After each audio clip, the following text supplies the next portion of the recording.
Muy bien, buenos días a todos, hermanos. Bien. Saludamos a todos los hermanos que nos ven por las redes sociales, YouTube en especial. Agradecemos a todos esos hermanos maravillosos, a todos los pastores, a todos los maestros, y por lo cual recibimos sus enseñanzas por internet. Bueno, esa es una de las grandes maravillas de la internet, ¿no? Ahora podemos conocer a muchísimos hermanos, por medio de internet, de YouTube en especial, todos los hermanos en la fe. Por eso la iglesia tenemos que verla desde el punto de vista universal, ¿no? Hermanos, pastores en distintos países, y bueno, esa es toda la iglesia del Señor. La iglesia universal, luego tenemos la iglesia local, como es la nuestra. Así que bueno, bendiciones a todos, que el Señor los bendiga, que el Señor les siga dando sabiduría, como hasta ahora, que siga dando palabra, y que sigan enseñando como lo hacen, con ese don que Dios les ha dado, para enseñar la palabra. Bueno, acá estamos viendo lo que es la iglesia y el Espíritu Santo.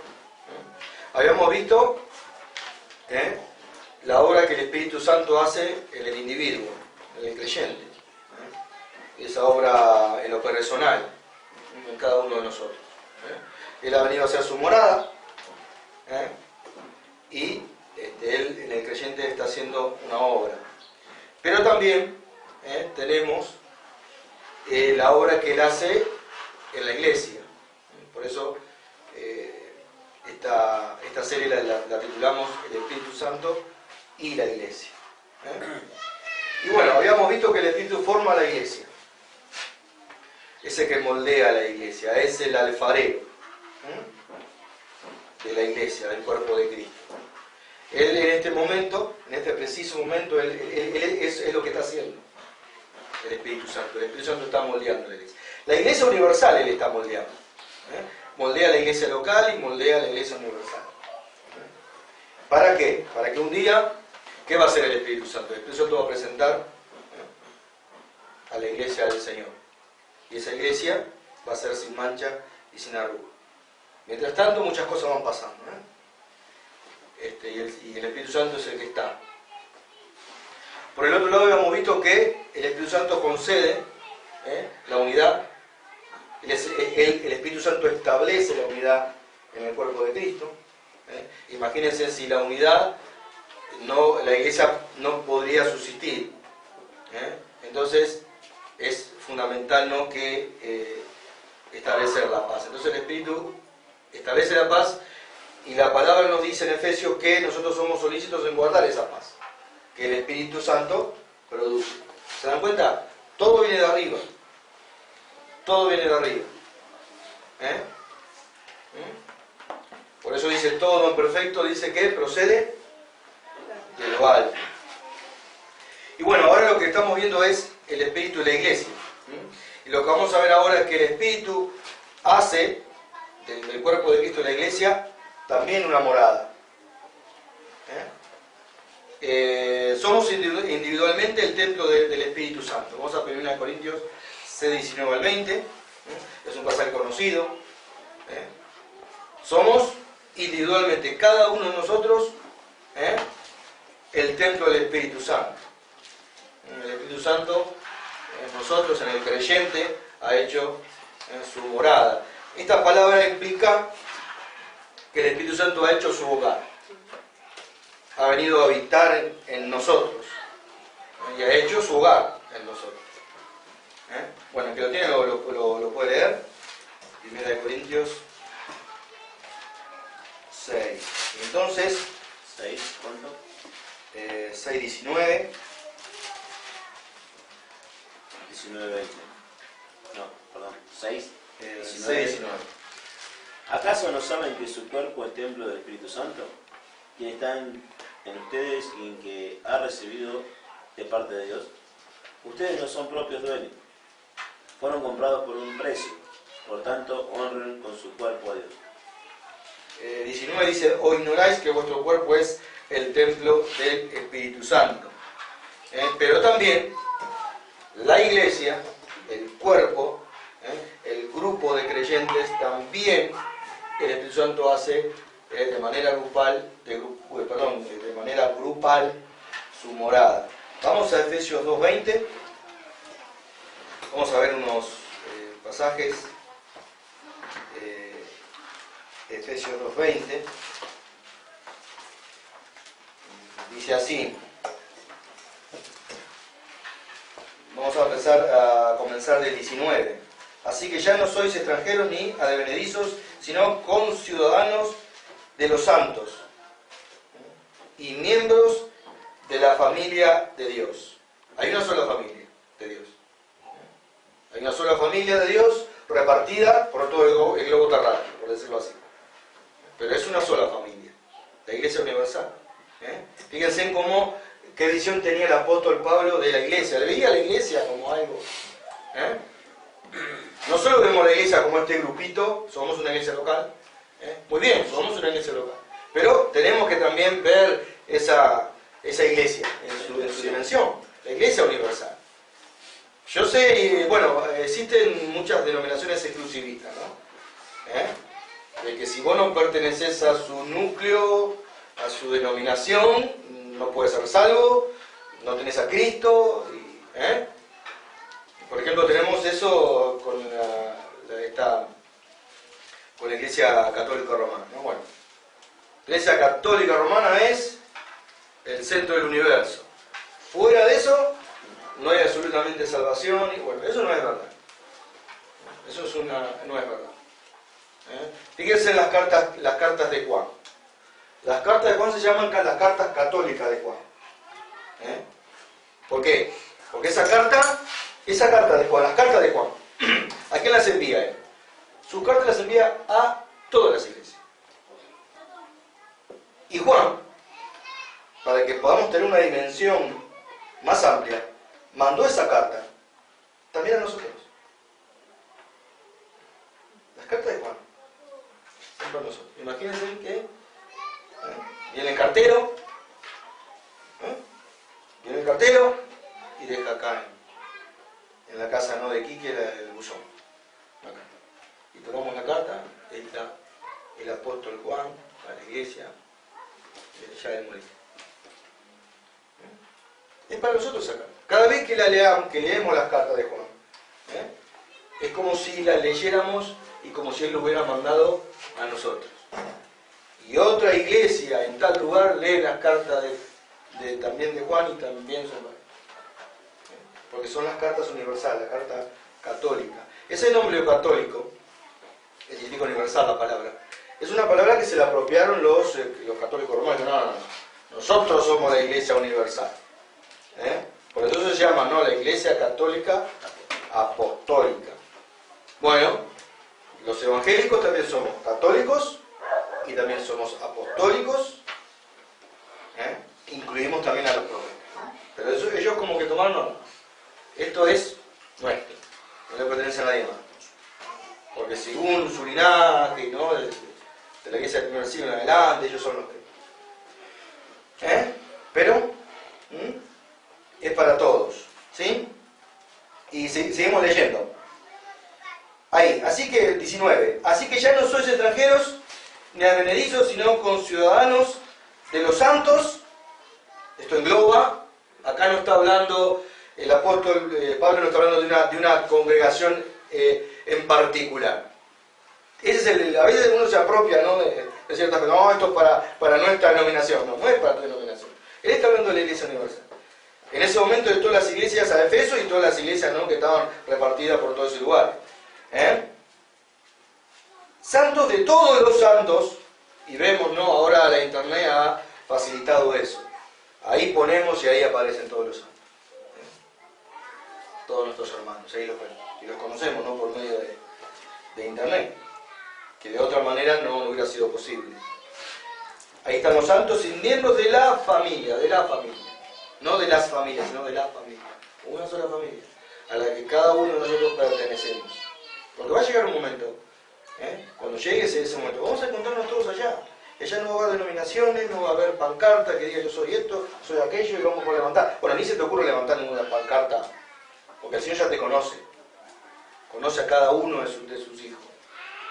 Así que no levanten pancartas, no levanten ningún cartel como se hace con los artistas, ¿no? Yo estoy acá y hacen una flechita, y te quiero, te amo, no. Él ya sabe. Él ya sabe. Van a haber algunos que se creen que son, el catolicismo romano va a creer que no, acá Señor está tu iglesia. Yo sé quiénes son. ¿Se acuerdan que el Señor Jesucristo dice, Él sabe quiénes son los que le pertenecen, Él sabe quiénes son los suyos? Él sabe. El 20, edificado sobre el fundamento de los apóstoles y profetas, siendo la principal piedra del ángulo Jesucristo mismo. 21, en quien todo el edificio bien coordinado.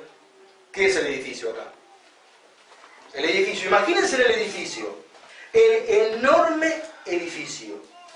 ¿Cómo lo ve el edificio usted? A veces lo vemos desde el punto de vista local nada más, ¿no? El edificio local, vemos, está bien bárbaro, somos un edificio.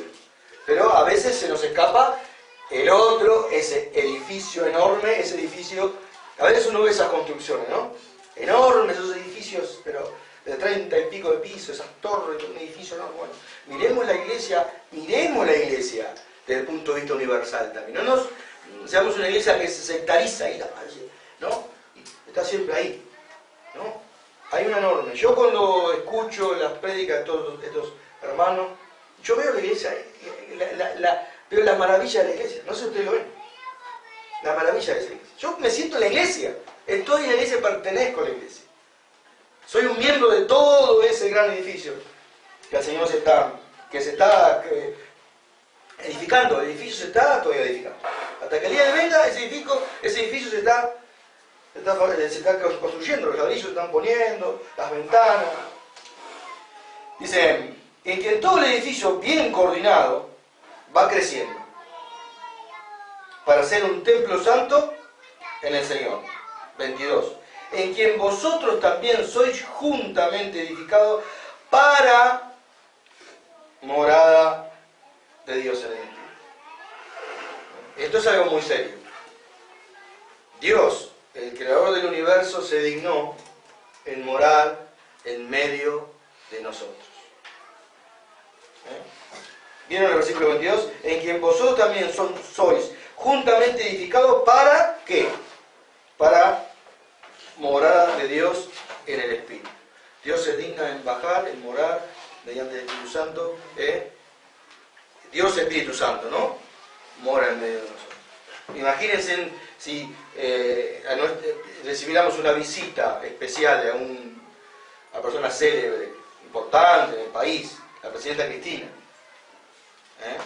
Y bueno, la presidenta, ¿no?, se dignó en venir a este lugar humilde y sentarse en el medio de nosotros. Eso es algo bueno, es la presidenta de los argentinos. Nos guste, no nos guste, es la presidenta de los argentinos. Y sería un honor. Más allá de todas las cosas, de las imperfecciones y lo que podamos decir. Es un privilegio, es algo que no lo dejaríamos de contar. Saldríamos de contar, el Pete estuvo con nosotros. ¿No? Bueno, imagínense el versículo 22, en quien vosotros también sois juntamente edificados para morada de Dios en el Espíritu. Esto es muy serio, porque Dios se dignó en morar en medio nuestro. ¿Sí? El Espíritu Santo ha hecho su morada. Vamos a 2 Corintios 6, 16. Así que cuidado de cómo nos comportamos, cuidado de cómo vivimos, cuidémonos de todas las cosas que pueden deslizarse en medio nuestro, celo, envidia, lo que sea. Dios se ha dignado vivir en medio nuestro. 2 Corintios 6, 16. 2 Corintios 6, 16. Así que cuidado con esto. ¿Y qué acuerdo hay entre el templo de Dios y los ídolos? Porque vosotros sois el templo del Dios viviente. Como Dios dijo, ¿no? Levítico 26, 12, Ezequiel 37, 27 lo dice. Levítico 26, 12, Ezequiel 37, 27. Habitaré y andaré entre ellos y seré su Dios y ellos serán mi pueblo. Ojo, tenemos que ser una iglesia local que pueda tener las condiciones para que verdaderamente Dios muere en medio nuestro. Fíjense en lo que significa esto, ¿no? Tenemos Apocalipsis 1.13, ¿se acuerdan? En la visión que ve Juan, dice que él ve a un hombre que se paseaba, es decir, había, ¿se acuerdan? Anótenlo, pero no, yo se los parafraseo. Apocalipsis 1.13, este es un pasaje que ya lo vimos. Ve una visión Juan y ve 7 candeleros de oro, y en medio de esos 7 candeleros de oro, a uno que se paseaba por medio de esos candeleros de oro. Estaba en el medio de los 7 candeleros de oro. No es que estaba en medio de uno o en medio de otro. A muchos les encantaría, ¿no?, ser exclusivos en esto, ¿no? Dios está en medio de nosotros. Y ahí saldría, ¿no?, por los medios. Pero en realidad no, Dios está en medio de su iglesia. Él está en medio, como cantamos, ¿no? Dios está aquí. Cantamos esa alabanza, Dios está en medio nuestro. El Espíritu Santo, por eso el Espíritu Santo hace su morada en medio nuestro, en medio de la iglesia. Esto nos hace, se nos caen las medias porque, imagínense, la responsabilidad, el deber, también el privilegio de la santidad de la iglesia. Dios pone su presencia en medio nuestro y no debemos olvidar esto. Esto no debemos olvidar. Porque en base a esto hemos pasado muchísimas adversidades. Cosas muy feas. Que ni siquiera deben suceder en lo que es la iglesia. Y hemos sufrido mucho. Es una verdad tremenda esta, ¿verdad? Ni celo ni envidia, maldad, nada de lo mundano se tiene que deslizar en su seno, porque eso sería la pena de entristecer al Espíritu Santo, ¿no? Tenemos que tener mucho cuidado de cómo nos movemos dentro de la iglesia, de la Santa Iglesia de Dios. Es espiritual, es el cuerpo de Cristo. También sabemos que el Espíritu otorga los dones a la iglesia, eso lo habíamos visto, ¿no? El cuerpo espiritual.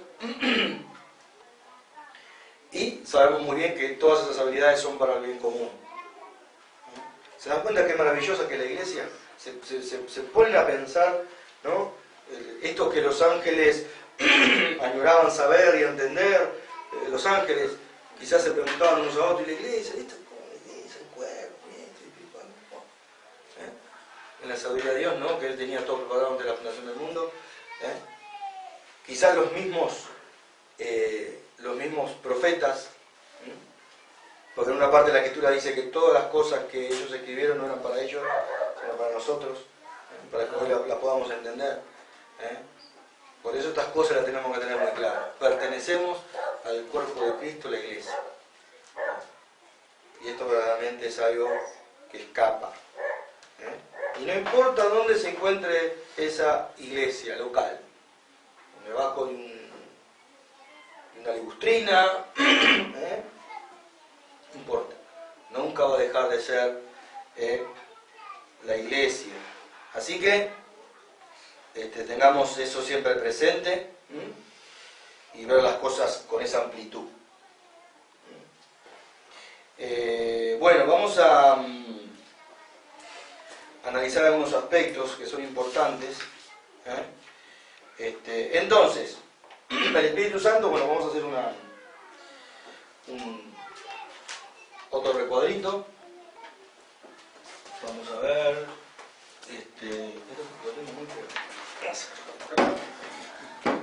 Vamos a hacer un cuadrito. Cuando un creyente cree, ¿no? Cuando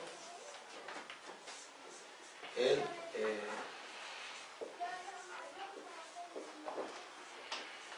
o el individuo. El individuo cree,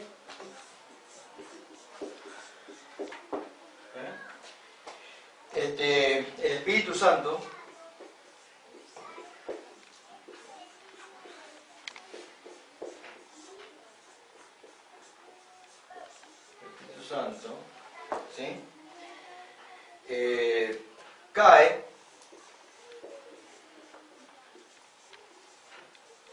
sobre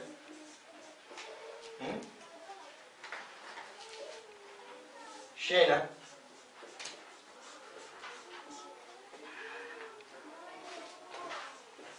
se derrama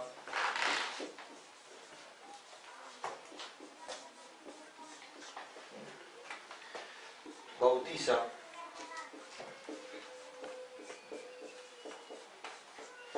esto es toda una misma experiencia, ¿sí? Sumerge.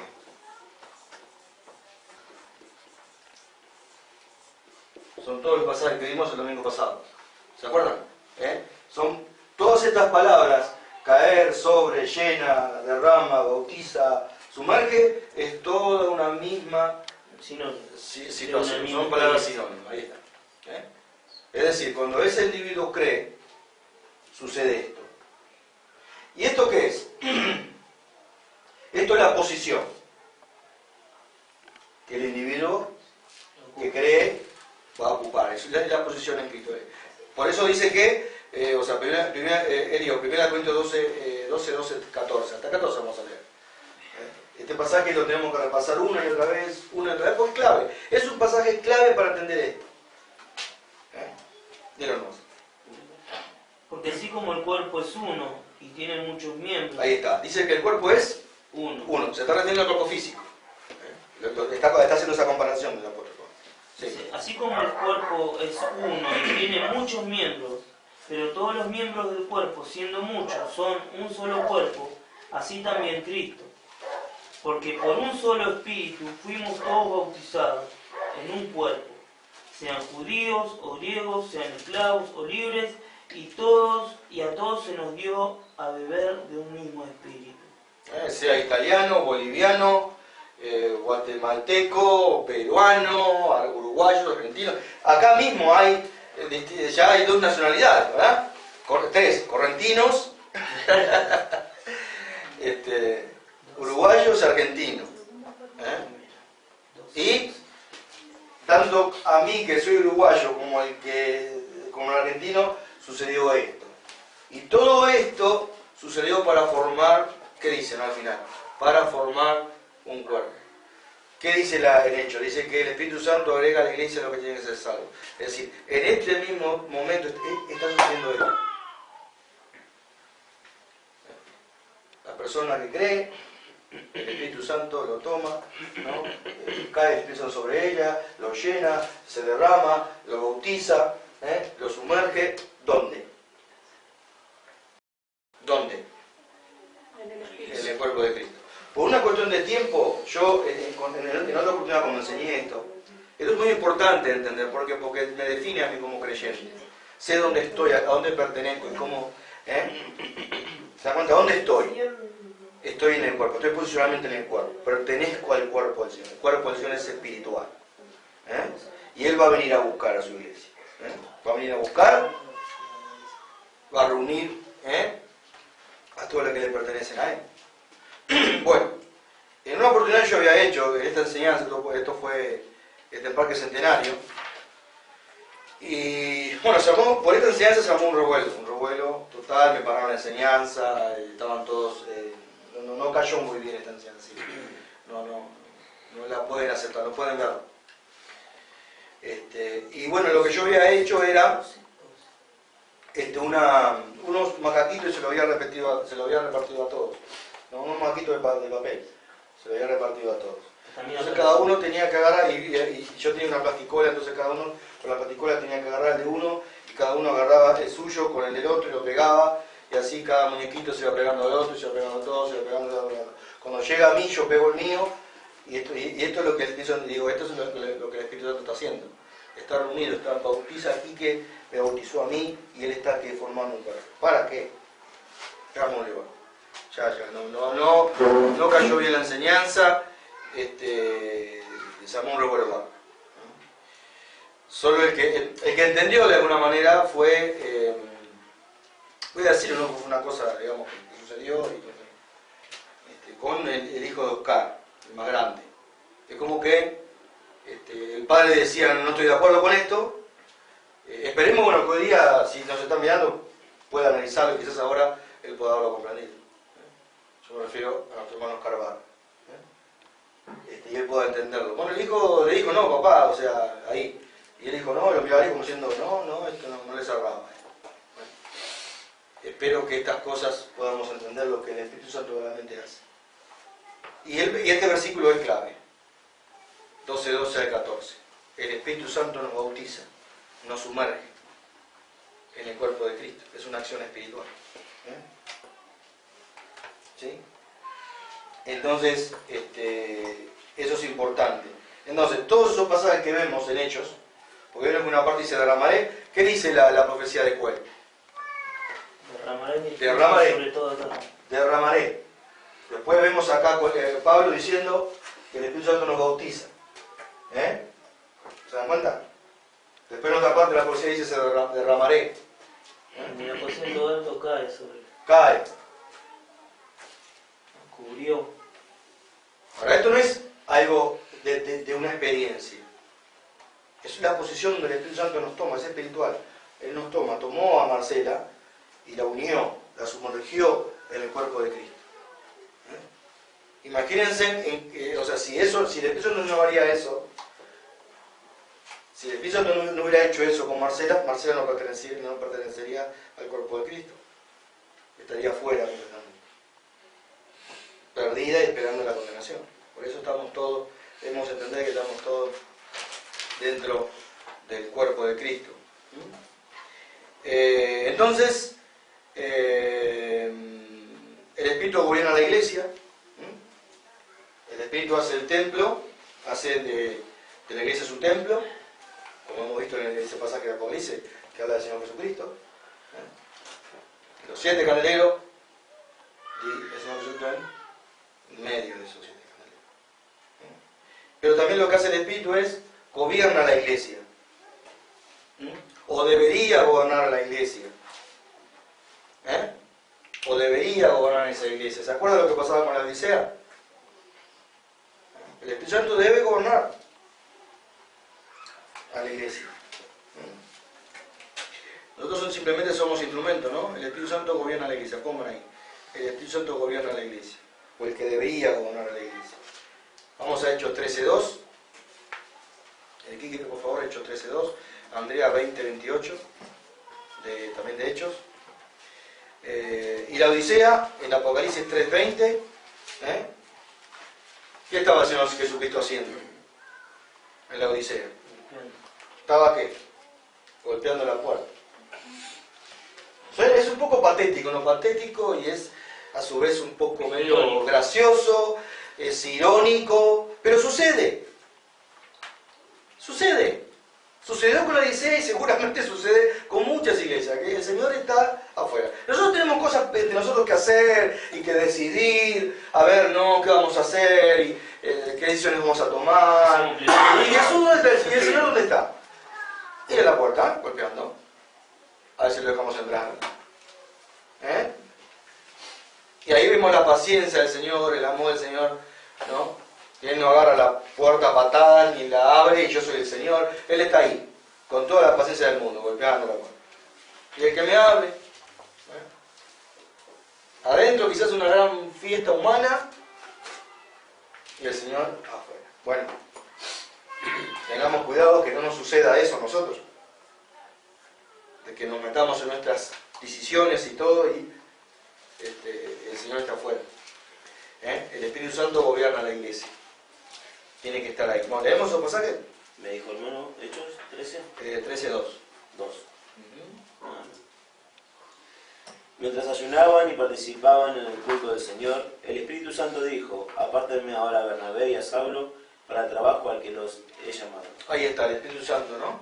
Este es un pasaje interesante porque el Espíritu Santo dice, bueno, ¿sabes qué está gobernando? Él está gobernando, en estos momentos Él está y quiere. Vamos a ver si se lo permitimos los cristianos, ¿no? Todos los aviondos y los que queremos que lo tenemos todo claro.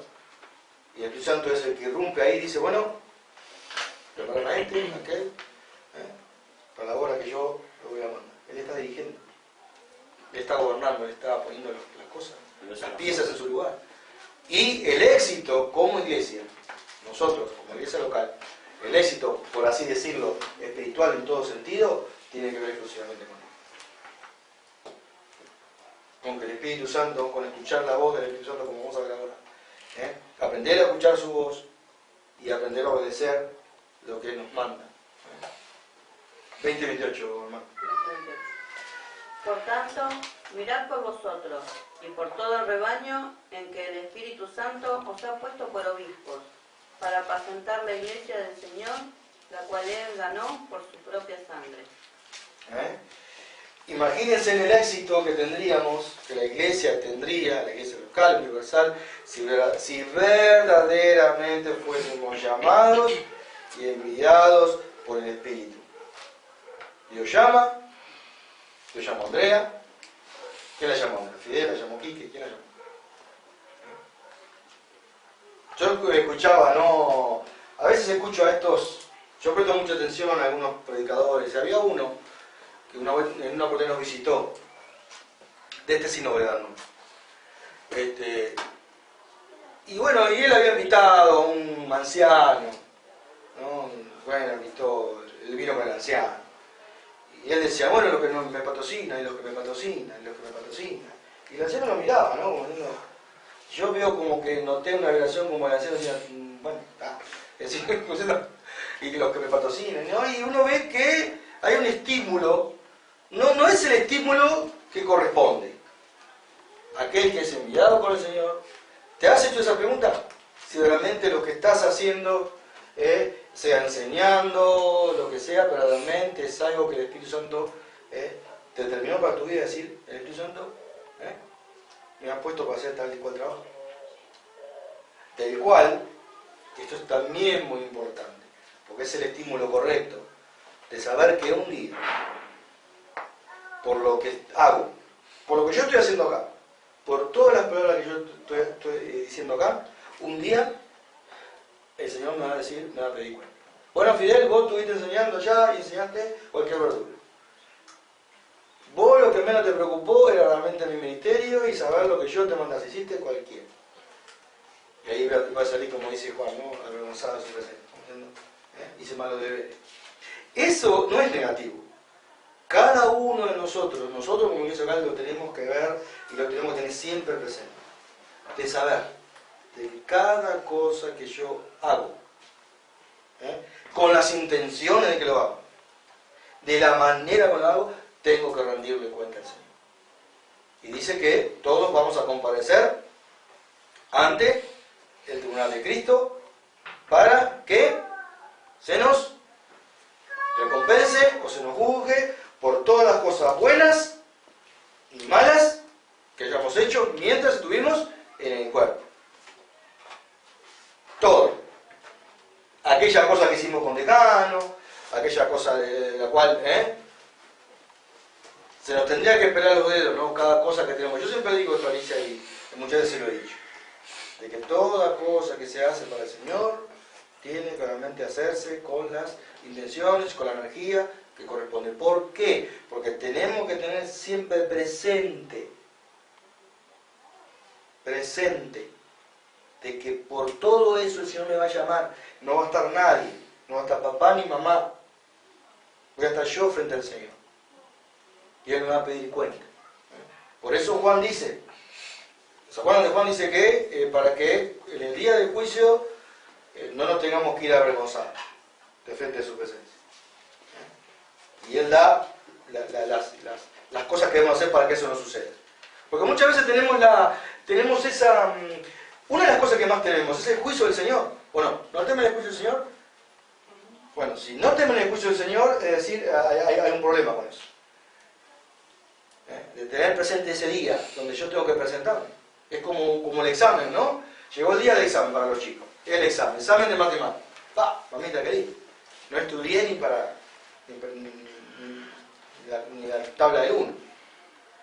Y bueno, mamita querida, ¿no? Pero debe haber un estímulo. Es un estímulo de saber eso. Me voy a presentar, ¿no?, frente al Señor y bueno, quiero hacer las cuentas bien. Por eso cada cosa que se hace. Hay gente,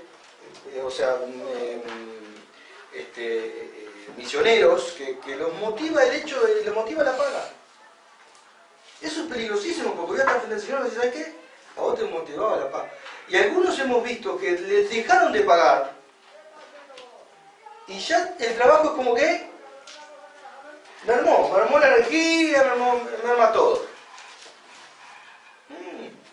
Los hay. Cuidado. Yo me deslomo con esto, ¿no? Porque yo quiero tratar de hacer entender a muchos esto. Hoy pareciera como que si no sos misionero, no sos becado, no sos cristiano.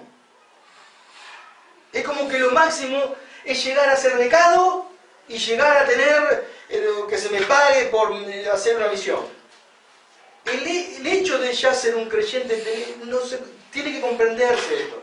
El hecho de ya ser un creyente, Dios te ha dado una misión por la cual vas a tener que dar cuenta.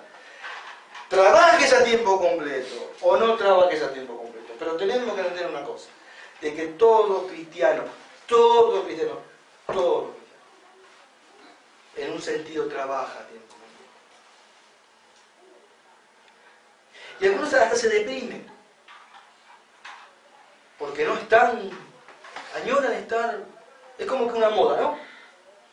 Ser becados y andan ahí detrás para que le tiren una migaja. No entienden, tienen que estudiar el tribunal de Cristo. Esa hoja pareciera como que no existe. Todos compareceré. Ahora, vamos a estudiar el tribunal de Cristo. Yo estoy haciendo algo ahora, pero entendamos esto. El tribunal de Cristo no es para ir al infierno o para ir al cielo.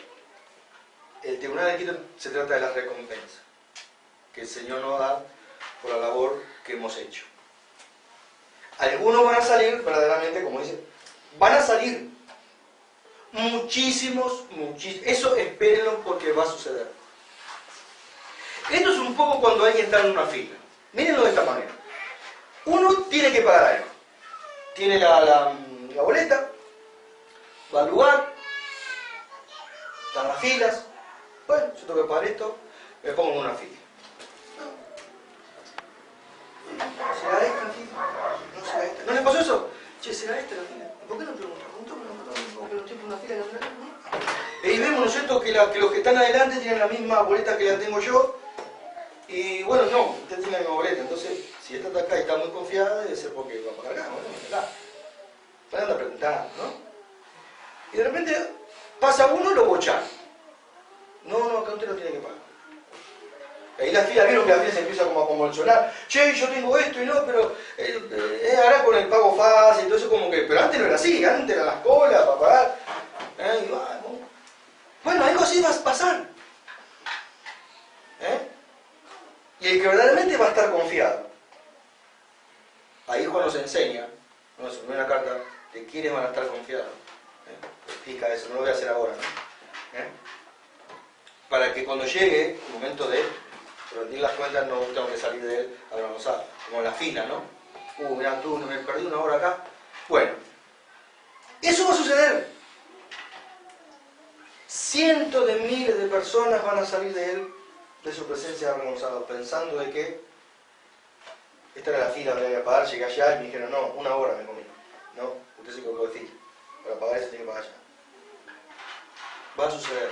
Y mientras están en la fila, para estar los confiados, porque Juan nos enseña cuál es la confianza que tenemos que tener, y vamos a estar confiados, ningún problema, pero vamos a ver que muchos que se creían confiados empiezan a salir avergonzados, va a ser un día terrible.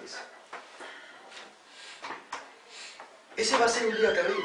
Por eso muchas veces suceden cosas en la iglesia donde no se tiene presente el tribunal del Señor. Fíjense en esa fila, que va a ser una fila cientos de miles de millones de personas, confiados, creyendo de que lo tengo asegurado la puerta al cielo, no hay problema. ¿Se acuerdan del pasaje bíblico donde dice, en tu nombre hicimos esto, en tu nombre hicimos aquello? Y el Señor le fíjense, el Señor le dice, yo no lo conozco. No se puede volver para atrás, Una vez que fuiste ahí, estás ahí. Ya está. ¿Qué día terrible va a ser eso? En aquel día, dicen, a muchos reír. Por eso, cuidado. Entonces, esto eriza un poquito la piel. Y uno empieza a entender, el tribunal de Cristo, uno empieza a entender, pucha, tengo que tomar esto en serio. Entonces Juan nos da, voy a decir algunas cositas, vamos a estudiar ese punto. Entonces Juan dice, ¿sabés cómo se soluciona eso? Él dice con el amor. Porque como Él es amor, y como Él somos en este mundo, entonces me estoy identificando, el amor me hace que yo me identifique con Dios, el amor que Dios amó en nuestros corazones, entonces desaparece el temor del juicio y voy a estar frente a Él y no voy a estar avergonzado, porque el creyente fue y es como Él es en este mundo. Y es el amor. El hermano enseñó, ¿no? Cómo conocer a Dios, las 7 pruebas de conocer a Dios. Bueno, ahí está. ¿Se acuerdan de la parábola de los talentos? El que Dios le dio a uno 5, ¿y qué dice la parábola? Que vino a hacer cuentas con ¿quiénes? Con sus siervos. Se fue, dejó y vino luego a hacer. Fíjense, la osadía, la valentía y el amor que demuestra uno de ellos. ¿No? Vamos a ponerle 5 talentos, que fue y le dio 10. Señor, frente al Señor Jesucristo, parado, lo mira a los ojos. ¿Se dan cuenta? Esa garantía y esa seguridad únicamente nos la da el amor. Es de estar en ese momento y poder mirar al Señor a los ojos. Ahora se les dice un poquito la piel, ¿no? Antes quizás esto no lo tenía muy... Bueno, sí sé que... Pero ahora, ¿qué pasó cuando Juan vio al Señor Jesucristo? Cayó como muerto a su pie, estaba temblando. Entonces, ¿cómo? Juan dice, como fuiste en el mundo, como Él, como el amor te identificó con Él, entonces vas a poder acercarse no vas a poder acercar a Él sin temor, mirarlo a los ojos, y decirle, Señor, como hizo ese siervo, ¿no? Señor, lo miró a los ojos, paradito bien derecho, sin ningún temor, no había temor en Él, ¿se dan cuenta? ¿Vieron algún temor en Él? Ninguno. Señor, me diste 5, yo te traje 10. Hice los deberes. ¿Y qué dice el Señor? ¿Se acuerdan que habíamos estudiado un poco de esa palabra? Dice, buen siervo y fiel. Entonces dice, en los pocos fuiste fiel, en los muchos te pondré. Y dice, entra al gozo de tu Señor. El tribunal de Cristo no es algo negativo, es todo lo contrario, es un estímulo. Es un estímulo a trabajar por el Señor, a hacer las cosas bien. Es como yo digo mucho de mis clientes, ¿saben qué? Este es un trabajo duro, es un trabajo estresante, el mío, pero ¿saben lo que a mí me causa satisfacción? El ver un trabajo y que haya quedado bien y se haya hecho bien. Parte de esas cosas que son duras y difíciles, me satisface el hecho de decir, pucha, hice un buen trabajo. Bueno, por eso el Tribunal de Cristo es un buen estímulo. Decir, bueno, un día voy a estar frente al Señor y yo quiero presentarle bien todas las cuentas, todo bien, bien.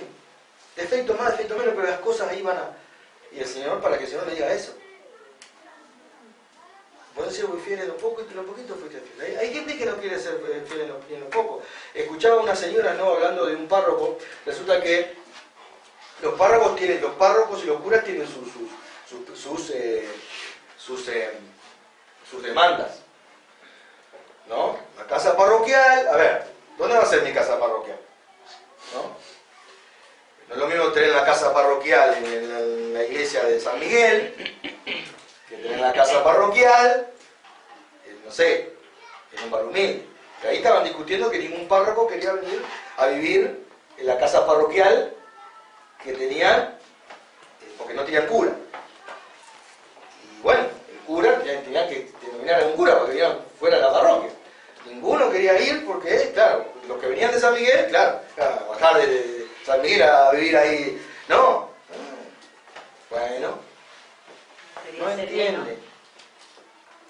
No entiende. El trabajo hay que hacerlo estemos bajo un árbol, en un arroyo, Porque por eso voy a rendir cuenta. Un día al Señor. Y vamos a estar solitos ahí. Y el Señor ahí nos va a decir, ¿pueden ser muy fieles? O nos va a decir, como dice Juan, voy a tener que salir de frente a Él avergonzado. Entonces, el Espíritu gobierna la iglesia. Vamos a Hechos 13:4, 8:9. Es el Espíritu que nos sostiene en el ministerio. Él nos da la sabiduría, todo para que podamos hacer nuestro trabajo. Por eso, hermanos, el trabajo que hagan con los niños, háganlo mejor. Y es más le digo, el trabajo que hacen con los niños es algo verdaderamente encomiable, es uno de los mejores trabajos que puedan tener, porque tienen esas mentecitas ahí limpias, ¿no? Que reciben y están ahí, y bueno, ustedes estampan ahí estampan eso y eso queda marcado. Yo me acuerdo todavía de las enseñanzas del maestro de sexto grado, quedaron grabadas en mi mente. Yo creo que ni ella, él se debe saber que todavía me estoy acordando de ella y ¿se dan cuenta? No crean que los niños no entienden, no escuchan, no, estás marcando y estás haciendo un trabajo enorme en su mente y en su corazón, por el cual vas a tener que hacer. Entonces, espérate los dedos, porque vas a dar el examen en un día. Yo voy a dar el examen, ¿qué quiero hacer? ¿Qué tiene que dignarse? Porque él es una persona privilegiada. ¿Por qué? Porque la iglesia está en su casa. La responsabilidad que eso conlleva, ¿no? Dios, ¿quién fue el que dijo? La iglesia va a estar en la casa de Dios. Lo dije yo, lo dijo Helio. A ver, ¿quién puso eso en el corazón de la iglesia de Dios, hermanos? El Espíritu Santo. El Espíritu Santo dijo, quiero que la iglesia esté en lo de aquí. Por el momento, ¿verdad? Dios dignó a Quique, ¿no? Por gracia, no por Quique sea lo más, ¿no? Simplemente, por gracia, el Espíritu Santo dijo, Quique, quiero que tu iglesia esté ahí. Entonces, Quique comprende eso, ¿no? Él entiende. Él puede entender eso, en toda su dimensión. Puede comprenderlo. Y obra, de esa forma. Leemos otro pasaje bíblico, Hechos 13:4 al 8. 13:4, 8 y el 9. Vamos del 4 al 9. Y Alicia 16, de Hechos 6 y 7. Así fue como los primeros cristianos conquistaron Roma. Los primeros cristianos conquistaron Roma. Y así vamos a conquistar nosotros también. Cuando realmente vamos y que el Espíritu es el que nos gobierna. Le permitimos eso al Espíritu Santo. Bueno, vamos a los pasajes, así llegamos, ¿no? Hechos 13:4. Bernabé y Saulo, enviados por el Espíritu Santo, bajaron a Seleucia y de allí navegaron a Chipre. Pablo y Bernabé, ¿qué? Dice, Pablo y Bernabé, ¿qué? Pablo y Bernabé se sentaban en un café, llegamos a hacer. Y no sé, vos cuándo querés decir, yo para allá, y vos, yo para acá, porque a mí me parece que si yo agarro para allá va a ser mejor. Y vos, no, yo me gustaría que, bueno, vamos los dos para allá. ¿Fue eso que sucedió? No pasó eso. ¿Qué dice? ¿Qué pasó? Dice que Fueron enviados. fueron enviados por quién. Esta es la clave del éxito eclesial, la clave del éxito espiritual, como lo queramos llamar. Es permitir, tener el oído presto, como dice la ciencia Apocalipsis, el que tiene el oído, oiga lo que el Espíritu dice. Estar con las antenas ahí pendientes. A ver, el Espíritu nos tiene que mostrar de una manera u otra, por su palabra, algunas cosas, qué caminos vamos a tener que tomar. Va a llegar ese momento donde tenemos que buscar el lugar donde establecer la iglesia local. Necesitamos la sabiduría de Dios, necesitamos que el Espíritu Santo nos diga de alguna manera, este es el lugar, o este no es el lugar, aquel es el lugar. Porque muchas iglesias tendrían que preguntarse, verdaderamente verdaderamente estamos acá porque el Espíritu lo determinó, o porque nosotros dijimos, bueno, está, pues, y eso depende del éxito, porque puede que esa iglesia no funcione. Yo tendría que preguntarle a muchos hermanos, tienen que hacer, che, escuchame una cosa, con todas las cosas que están sucediendo, ¿realmente Dios quiere que demos acá? A lo mejor Dios esta puerta la cerró y nosotros queremos abrirla. ¿Se dan cuenta?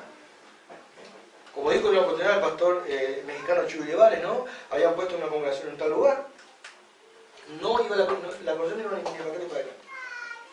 No se evangelizaba, y Chuy le dijo, levántenla, ponme en otro lado, sácate ahí, no. El Espíritu Santo no quiere que te maías a lo mejor. Resulta que la cambiaron a otro lugar y ahí se llenó la iglesia. ¿Se dan cuenta? Y a veces nos aferramos, no, porque esto es el lugar, porque le amamos este lugar, y todos los años que estamos acá, y el Espíritu Santo dice, yo nunca los puse ahí, y nunca quise que estuvieran ahí. Y fíjense que vamos al 16:6-7, Alicia. Y atravesando Frigia y la provincia de Galacia, le fue prohibido por el Espíritu Santo hablar la palabra en Asia. Y cuando llegaron a Misia, intentaron ir a Bitinia, pero el Espíritu no se lo permitió.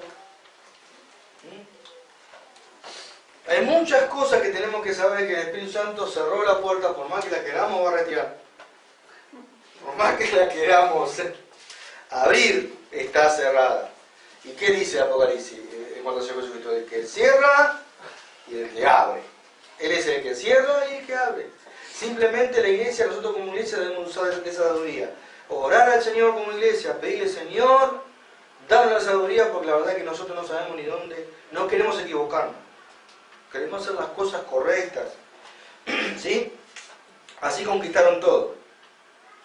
Bueno, inspira las decisiones que la iglesia debe tomar.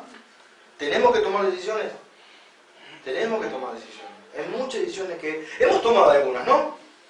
Hemos tomado algunas, y nos ha ido bien. Es como que el Señor dice, bueno, apruebo tal o cual cosa, como en este caso, ¿no? Quisieron ir acá y después se dijo, no. Quisieron ir allá, no. Bueno, y a donde realmente el Espíritu Santo nos llevó, se formó una de las segundas iglesias más importantes, que fue Antioquía, la iglesia de Antioquía. ¿Se dan cuenta? Ahora, debemos tomar decisiones. Las tenemos que tomar, pero tenemos que permitir al Señor que podamos tomar esas decisiones. Eso es lo que vamos a ver ahora. No nos va a dar tiempo, pero vamos a hablar ahí. Porque tenemos algo en la Biblia para poderlo ver. Vamos al primer concilio de la iglesia. Ahí tenemos un panorama de cómo los apóstoles tomaron ciertas decisiones que había que tomar y cómo lo hicieron ellos, de la manera que lo hicieron. Y tenemos que copiar eso, hacerlo de la misma manera. Vamos a Hechos, capítulo 15, el primer gran concilio de Jerusalén. Vamos a hacer un poquito, vamos a contextualizar acá. Vamos al versículo 1. Esto nos habla un poquito del panorama de cómo las cosas, cómo ellos solucionaron las cosas. Acá vamos a ver todos los ingredientes necesarios para que cuando las cosas se presenten, no tengamos que tomar decisión, sopesemos las cosas que ellos hicieron. Entonces seguramente vamos a tener éxito. Vamos al versículo 1. Entonces, todos estamos ahí en Hechos 15, 1. Bueno, no vamos a mover un poquito ahí, ¿no? Los minutos que nos faltan. Entonces algunos que venían de Judea enseñaban a los hermanos, si no os circuncidáis, conforme al rito de Moisés, no podéis ser sanos. Bien. Se había formado esta iglesia en Antioquía, una iglesia grande, se había, ¿no? ¿Y qué pasaba? Muy bien. ¿Qué se enseñó? ¿Qué enseñó Bernabé y Pablo en esa congregación? Que la salvación es por gracia, mediante la fe. Somos salvos. Eso es lo que enseñaron, lo que enseñó el apóstol Pablo, lo que enseñó Bernabé en esa iglesia de Antioquía. ¿Qué enseñaron? De que somos salvos por gracia mediante la fe. Voy a volver a repetir. La salvación es por gracia mediante la fe. La salvación es un regalo inmerecido de Dios. Yo no lo puedo comprar, esto lo sabemos muy bien, no puedo obrar, no puedo hacer absolutamente nada. Pero yo tomo esa gracia, tomo ese regalo que Dios me da mediante la fe. Por eso dice mediante. La fe es el vehículo para yo tomar ese regalo. Hay muchos ejemplos que ponen muchos hermanos, muchos lindos ejemplos, ¿no? Pero bueno, para no extendernos tanto. ¿Sí? Bueno, eso fue lo que enseñaron los hermanos. Bernabé y Isaías se formó, sus hermanos entendieron bien y comprendieron bien eso. Pero llegaron los judaizantes y dijeron, bueno, sí, ¿no? Se metieron ahí, vinieron de Jerusalén y se metieron en la iglesia. Estos judaizantes decir, no, sí está bien, o sea, sí es por gracia que se unen a cruz, pero hay que agregar algo, porque hay algo que falta. Es la circuncisión. ¿Qué pasaba en la mente judía? Ellos eran creyentes. Estas personas eran creyentes. ¿Pero qué pasaba en la mente judía? Un poco lo que vimos el domingo pasado. Todavía estaba el judaísmo, todavía estaba la ley, o sea, en gran parte, y las tradiciones gran parte en su ser. Era de esperarse. Un judío acostumbrado se sentía seguro con la ley, con los rituales y todo lo demás, porque ellos, ¿qué pasa? Ellos le agregaron muchísimas más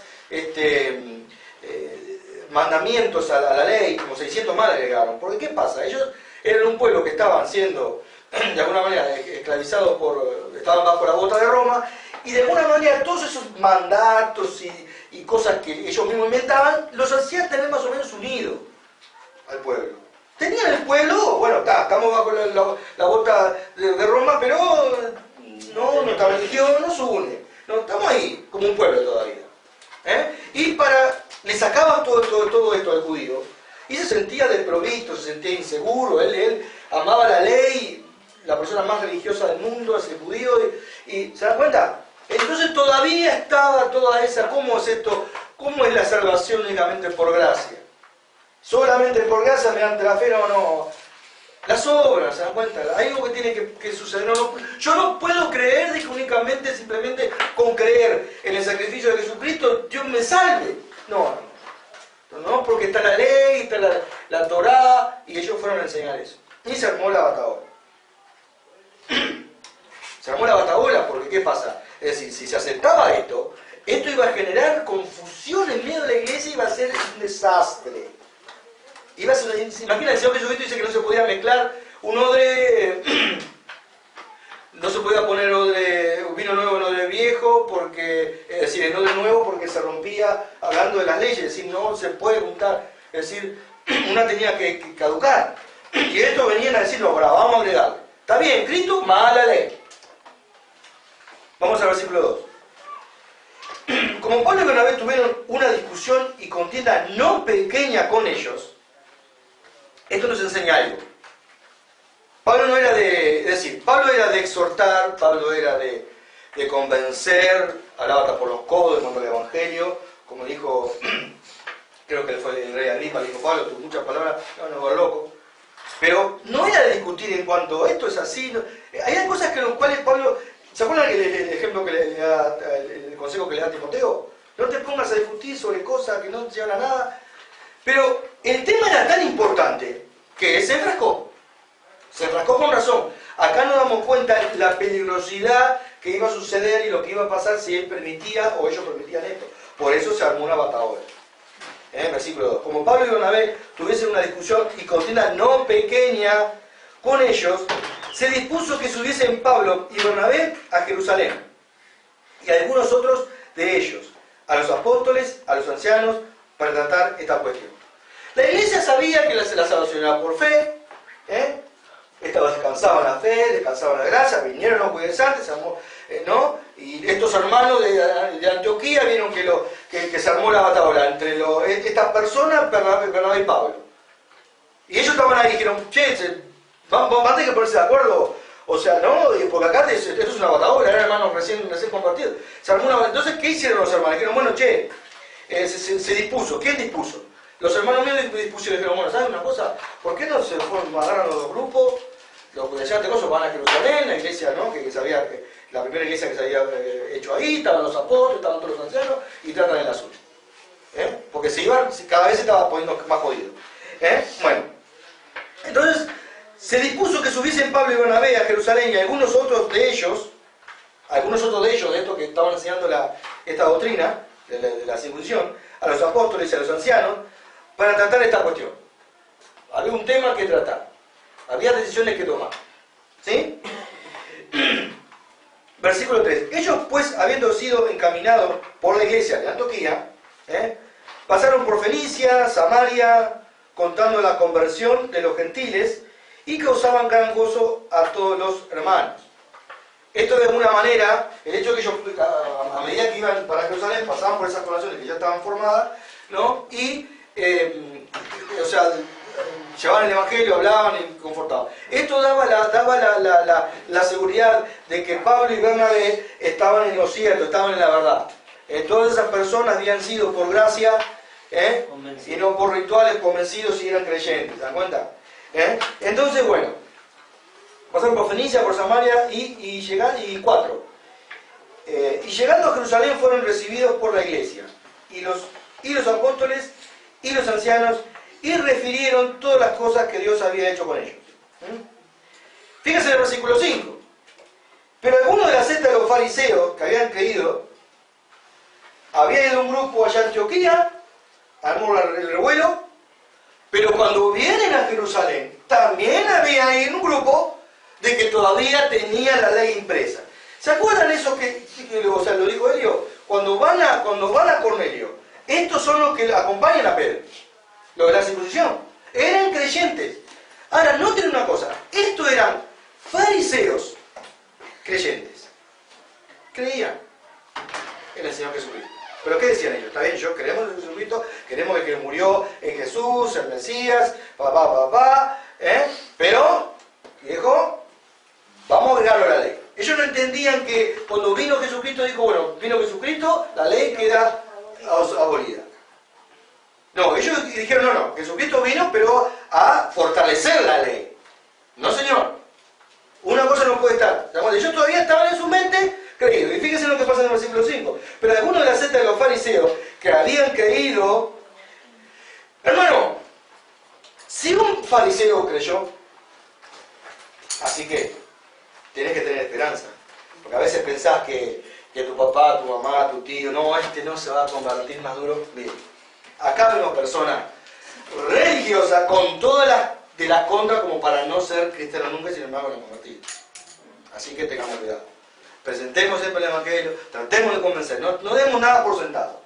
Que a veces la persona más dura y más fuerte es la que se convierte. Y es lo que pasó acá, los fariseos, ustedes saben lo que eran los fariseos, religioso al mango. Pero se la tenían guardada.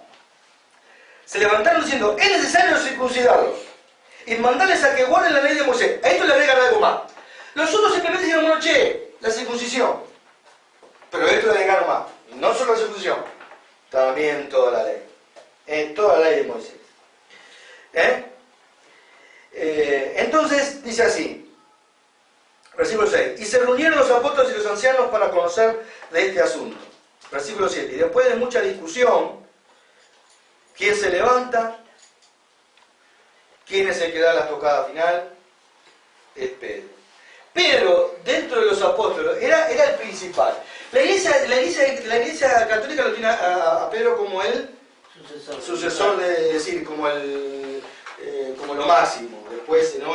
Pedro es el que el Señor le dio la llave del reino, todo. La iglesia de mi madre, que es la nueva apostólica, a ellos tienen un Pedro que le llaman el apóstol mayor. Porque ellos creen que Pedro era el apóstol mayor.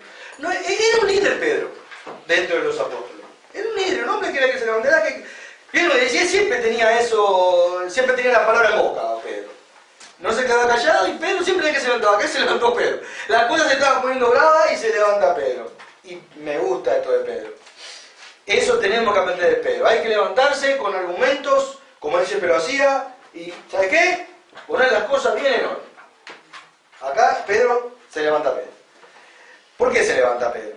Ahora le voy a explicar por qué se levanta él. Él dice por qué se levanta él.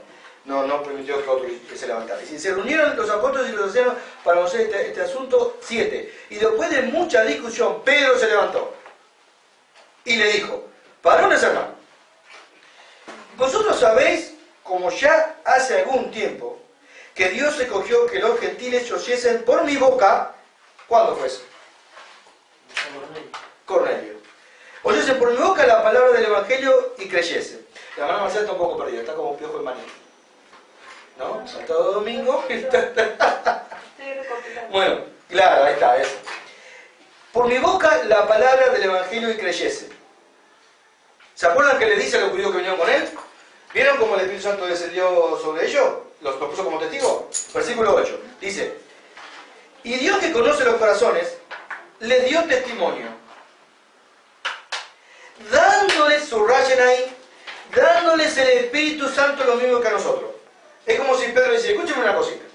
¿Se acuerdan de esa vuelta que tuvimos con Cornelio? ¿Qué pasó con Cornelio? ¿Qué ritual obedeció Cornelio? ¿Qué circuncisión hizo Cornelio? ¿Qué ritual obedeció Cornelio? ¿Obedeció la ley de Cornelio? Nada. Y ustedes vieron que el Espíritu Santo descendió sobre él, como nosotros. Le digo a todos esto, ¿no? Y todos digo: pues sí, sí, verdad. Ah, cierto, ¿verdad? Oh, cierto. Bueno.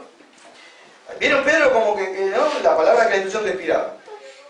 Y Dios conoce los corazones, le dio el testimonio dándoles el Espíritu Santo lo mismo que a nosotros. Lo que pasa acá: el Espíritu Santo cayó sobre Cornelio, llenó a Cornelio, se derramó sobre Cornelio y bautizó a Cornelio y sumergió a Cornelio. Y a su familia y a todos los que estaban ahí. Bueno, entonces, versículo 9. Y ninguna diferencia hizo entre nosotros y ellos, purificando por la fe sus corazones. Porque ellos no vieron ahí las obediencias rituales ni la circuncisión. Ellos vieron únicamente la fe. Ahí está la prueba. Dice: purificando por la fe sus corazones. Porque entendamos una cosa: Cornelio cree, y esto vamos a ver lo vamos a ver en toda la secuencia de las conversiones gentiles. Creyeron, recibieron el Espíritu Santo y fueron bautizados. Por eso Pedro está diciendo esto. Y ustedes vieron una cosa, que el Espíritu, dice que el Señor purificó sus corazones por la fe. ¿O vieron algo más ustedes? ¿Vieron algún ritual más? ¿Vieron algo que Cornelio tuvo que hacer para ser bautizado por el Espíritu Santo? Para que el Espíritu Santo cayera sobre él. No tuvo que hacer absolutamente nada. Esto es para algunos hermanos que creen que el Espíritu Santo se recibe en el bautismo. El Espíritu Santo no se recibe en el bautismo. Se lo discuto acá y aquí acá. Se recibe por la fe. Acá está hablando el caso de Cornelio y bien Pedro está diciendo: por la fe purificó sus corazones. Yo entiendo de que existe un país muy lindo que Dios ha de alguna manera bendecido. ¿Sabe por qué Dios y hablo de Estados Unidos? Estados Unidos es un país bendecido, o fue bendecido, porque los fundadores de Estados Unidos eran cristianos. Las leyes de los Estados Unidos estaban basadas en la Biblia, hasta hace unos años, que sacaron la Biblia de los lugares, de las escuelas y de todo lo demás, y las cosas que están haciendo. Por eso Dios va a bajar de la carne, tarde o temprano. Eso es inevitable. Pero fue un país fundado bajo los estándares espirituales. Y a ellos les gusta mucho, a nuestros hermanos, no están ligados, les gustan mucho las reglas, el plan y las reglas. No rompan las reglas. ¿Vieron todas las películas de esa frase famosa? No rompan las reglas. Y te pasó esto porque rompiste las reglas. Y no tenés que romper las reglas. Y para ello Dios hace reglas. Y Dios tiene un plan. Dios fabricó un plan. Dios estableció, dijo, pum, pum, pum, no hace planes. Es un país imperialista, todo plasma. ¿Se dan cuenta? Entonces, claro, algunas denominaciones que nacen de ahí, porque todas las sectas, si bien son de Europa, Todas las sectas por lo general nacieron en Europa, pero tuvieron su nido y su auge en Estados Unidos. Y las peores sectas nacieron en Estados Unidos.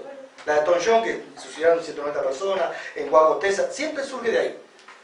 La razón, ¿no? Es como que ahí hay algo que facilita todo eso. Fíjense que esas sectas no triunfan en Argentina. Acá quiso triunfar la secta los niños de Dios, ¿se acuerdan los niños de Dios? Los niños de Dios andaban repartiendo, me acuerdo yo, en el tren, en Urquiza, andaban repartiendo unos folletos, y ellos decían, hay que amarse, y dámense en todo, repartiendo unos folletos, todo amor, las cosas que estaban haciendo. Pero no proliferó acá. Es decir, que a las sectas, estas sectas les cuesta mucho, pero si salen de Estados Unidos, en Estados Unidos tienen una facilidad para propagarse. Los gurús, estos indios, se van a Estados Unidos y hacen fortuna. ¿Se dan cuenta? Es un país que, de alguna manera, facilita todo ese tipo de cosas. Y voy a terminar con esto porque no me va a dar tiempo. Nota el versículo 9, purificando por la fe sus corazones, por la fe. Cornelio ya era un creyente, el Espíritu se derrama y después Cornelio es bautizado. Bueno. Versículo 10, para terminar. Ninguna diferencia hizo entre nosotros y ellos. Dice Pablo. Qué franqueza, ¿no? Versículo 10. Ahora pues, ¿por qué tentáis a Dios? Poniendo sobre la cerviz de los discípulos, estos discípulos son los gentiles, ustedes están poniendo en el lomo de los gentiles, hablando de la ley, las cosas judías, las leyes judías, un yugo que ni nosotros, ni nuestros padres, ni nosotros hemos podido llevar. Versículo 11. Antes creemos que por la gracia del Señor Jesús seremos salvos, de igual modo que ellos. Yo no sé, yo veo las cosas tan claras. Ahora, ¿no? Hace unos años, yo las veo tan claras. No sé, yo no sé qué ven ustedes, pero no sé si estamos leyendo la misma Biblia. ¿Ustedes ven como lo estoy viendo yo? Algunos enseñan que el bautismo no salva. Esto es algo igual, me parecido. Me cambié de cambio, el mismo párrafo con el que tengo yo. Es el mismo párrafo con el que tengo. Porque esto que decían, que si no se cruciaban, no era qué. Salvo. ¿No? Y algunos están enseñando que el bautismo no salva. No cambia absolutamente nada. Lo que a mí me extraña, de que después de la reforma, lo que me extraña y me extraña mucho, que después de la reforma, de los grandes hermanos de la reforma, donde enseñaron, ¿sí? Solo la fe, solo por gracia, solo la Espíritu. Todos ellos. Y muchos pagaron con su vida. Muertos en la vida. Que hoy, en el año 2015 de la era cristiana, se esté discutiendo este punto dentro de los círculos cristianos. Eso me extraña. Volviendo de vuelta, ¿qué les parece qué les parece esta discusión con lo que muchas veces yo al menos tuve que sufrir? Escucha muchos hermanos, no, los hermanos bautistas dicen que la fe es por la fe. Es por la fe. Están enseñando lo correcto. Sean bautistas, presbiterianos, metodistas, están enseñando eso porque eso es lo que enseñó Pedro. Acá estamos viendo eso, ¿no? Es lo que enseñó Pedro y Bernabé en Antioquía. Ellos no fueron a enseñar, ni siquiera tocaron el tema de que son salvos por gracia. Pero acá no lo dice, pero lo dice. Antes creemos que por la gracia del Señor Jesús seremos salvos de igual modo de ellos. Versículo 12. Entonces toda la multitud cayó y oyeron a Bernabé y a Pablo que contaban cuán grandes señales y maravillas había hecho Dios por medio de ellos entre los gentiles. ¿Por qué hizo tantas maravillas? Dios hizo maravillas. Ellos, Bernabé y Pablo eran testigos. Por obedecer la ley. Por circuncidarse. ¿Cómo explicaban eso ellos? A ver, ¿cómo explican? Yo quisiera preguntarle a muchos hermanos, ¿cómo explicas esto vos? El hecho de que Dios se obrado en ellos, realmente sin ley, sin nada, ¿cómo? ¿Por qué? A ver, ¿qué está pasando ahí? Que está más que claro, es por gracia. gracia. Va a generar imposible. Versículo 13. Noten que lo primero que se toca acá que es la escritura, ¿no? La palabra. Pedro, ¿qué hace? Pedro no habla por boca suya, dice, bueno, no. Pedro habla con qué. Una de las cosas que nos extrañó a nosotros cuando estuvimos tratando el tema, bueno, cometimos un gran error, ¿no? Porque fuimos a pedir pedimos agua, por un puerto fuimos por agua. Hay un error que cometimos. O sea, una de las cosas que nos sorprende de cuando tratamos los asuntos de las iglesias, los problemas que había, a esos hermanos que invitamos para que ayudaran a solucionar, ninguno tomó la escritura. Yo se lo dije esto a mi tío, dijo, ¿sabés lo que me extrañó? Que ninguno dijo, che. ¿Vieron la película esa de, me causó tanta gracia? Esta con que el pirata ¿cómo es? Pirata de moda, pirata, está haciendo cualquier plata. El Jack Sparrow. Hay una escena donde estaban unidos todos los piratas. ¿Vieron esa escena? Que estaba el guitarrista de los Rolling Stones. Y todos estaban discutiendo, sí, pero vamos a hacer esto, vamos a hacer lo otro, no, vos tenés que hacer esto, vos tenés que... Y de repente aparece, que es el papá de Jack Sparrow, con un libro grandote así. ¿No? Estaban todos discutiendo y aparece con un libro grandote así, lo pone así. ¡Pah! Lo abre, ¿no? Que este era una... ¿Cómo se llama este? Lo abre. Y señala el libro de los piratas. Era como la Biblia. ¿Lo vieron esa escena? Y señala, ¿no? Como diciendo, ¿qué dice acá? El libro de los piratas. Acá está toda la ley, acá no. Están todos los piratas discutiendo a ver qué van a hacer. Acá. Y uno se levanta, no, pero yo tengo... ¡Boom! Luego más tenemos diciendo acá, no. Lo que dice acá es tanta palabra, ¿no? Bueno, mató porque estaba contrariando a la... Es una película, pero bueno, ¿qué hicieron estos hermanos? Bueno, tenemos un problema, bueno, vamos a ver qué Dios determinó para estas cosas. Ninguno se intentó tomar la palabra para solucionar. Ninguno tomó la palabra. Ya está. Lo que venga ahí, el más, sucedió porque no se tomó la palabra. Nosotros sabíamos lo que decía la palabra. Entonces dice, entonces toda la multitud cayó y oyeron la maravilla a Pablo, que no, ellos estaban contando las señales de maravilla, ¿no? Versículo 13. Y cuando ellos callaron, Jacobo respondió diciendo, varones hermanos, oídme. Simón ha contado cómo Dios visitó por primera vez a los gentiles para tomar de ellos pueblos para su nombre. Versículo 15. Y con esto concuerdan las palabras de los profetas. ¿Qué hizo Jacobo? Jacobo dijo, profeta. Hizo como el papá de Jack Sparrow. Agarró el brote. ¿Cómo está escrito? Eso es lo que no vimos. Vimos personas importantes ahí, no voy a dar nombre, que supone que eran referentes de la iglesia. Que tenían que haber dicho, había uno que tenía que haber sido como Pedro ahí. Y otro como Jacob. Se tenían que haber sido para hermano, para un cachito. Hubo un punto ahí donde, ¿no? Cuando dijo, no, mirá, lo que vos estás diciendo es la verdad. Y tú, porque ahí como que se estaba yendo y era como que, si hago, no hago, así que no entienden. Y se supone que son hombres que han estado reconocidos en el mundo porque han viajado. Y que viven de Por eso. lo que vos hiciste ese domingo,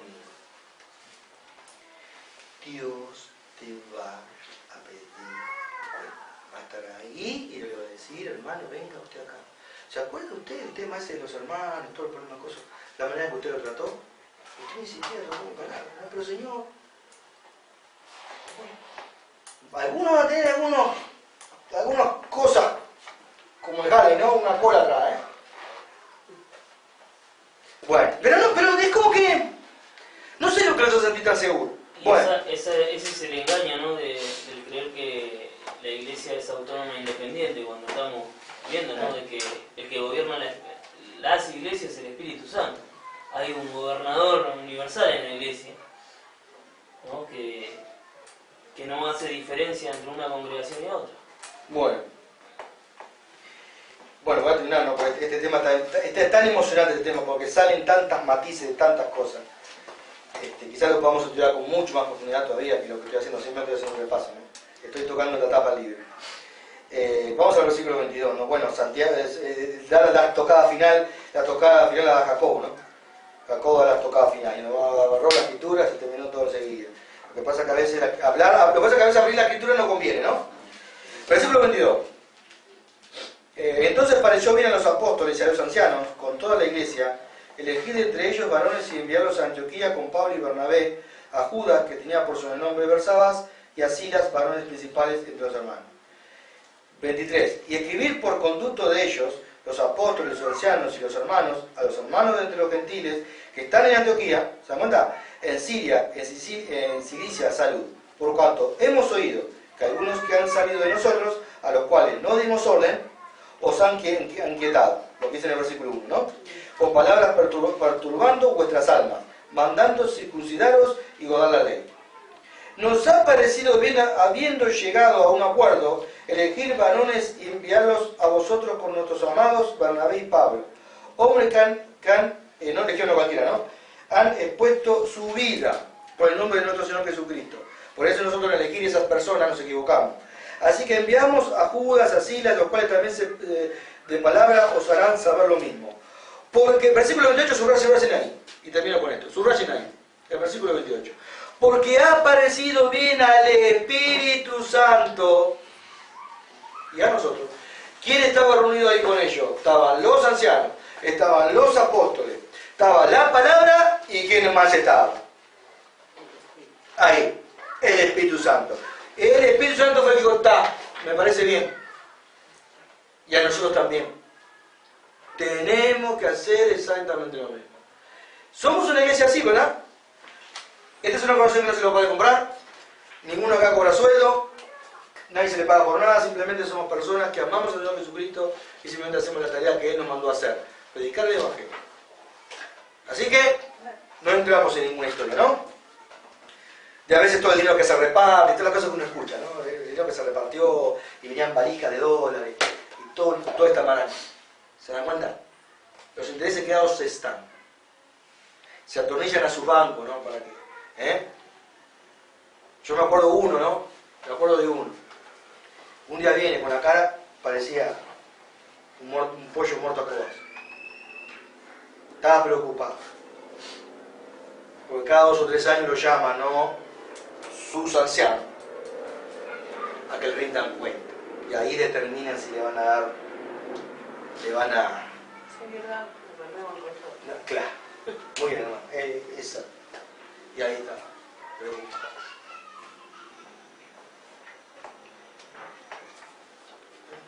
Esto es lo que hacen estas organizaciones, este tipo de cosas. Esto es eso, es producto de eso. Es el mismo, el remedio de la enfermedad, ¿no? Peor el remedio que la enfermedad. Yo me acuerdo siempre de los soldados argentinos en las Islas Malvinas. Uno me contó eso. Me dice, ¿vos sabés que se me acercó? Dice, un inglés, ahí medio, un español medio cruzado. Me dice, ¿cuánto le pagan a ustedes? Dice, para estar acá, dice, para pelear. Y él le dijo, no, nada. Yo vengo por la patria, dice, y el inglés lo quedó mirando como diciendo, no te pagan nada. Y yo recibo sueldo, seguro de vida, no estoy acá por la patria, dice, yo me pagan, es decir, uno de los soldados más pagos, ¿no? Los mejores pagos, el inglés, norteamericano, le pagan un buen sueldo a ellos, ¿viste? La vida, todo. Le dejan asegurada la familia, todo, un seguro, todo. Y él se extrañaba porque este argentino le decía que él estaba por la patria. ¿Se dan cuenta? Nosotros estamos por la patria. Por la patria se entiende. Y todo lo que hacemos, hay un pasaje que no nombré, ¿no? Donde Pablo dice que la fe obra por el amor. La fe obra por el amor. La carrocería es la fe y el amor es el motor. Todo lo que hacemos es el amor que nos tiene que empujar. El amor por el Evangelio, el amor por Jesús, el amor por lo que Él ha hecho en la cruz por nosotros, que es más que suficiente. Y eso es lo que, hermanos, nos debe importar más allá. Y no estoy en desacuerdo con que sea pago o no sea pago, no, que no se confundan. Hay hermanos, muchos hermanos que los que no por internet son personas a tiempo completo, son pagos. No me refiero a eso. No me refiero a eso. Así que bueno, para tomar decisiones tenemos que tener esto presente, porque tenemos que tomar las decisiones. No caprichosas, porque me gusta a mí. Ya. Aprendan esto, hermanas, ustedes, que ustedes andan ahí, en tibia y flor, cuando tienen que tomar decisiones. Dejen que el Espíritu Santo guíe. Vamos a ver. Señor que estás en el cielo, queremos darte las gracias por tu palabra que nos enseña, nos guía. Y queremos recibir la guía de tu Espíritu Santo. Y acá tenemos en tu palabra, Señor, una situación que fue en este concilio de Jerusalén, donde se trataron asuntos y cómo los apóstoles y todos los hermanos pusieron las cosas en claro. Y bueno, así debemos hacer nosotros también, copiar este ejemplo de nuestros queridos hermanos. Te damos las gracias por todo, Padre, en el nombre de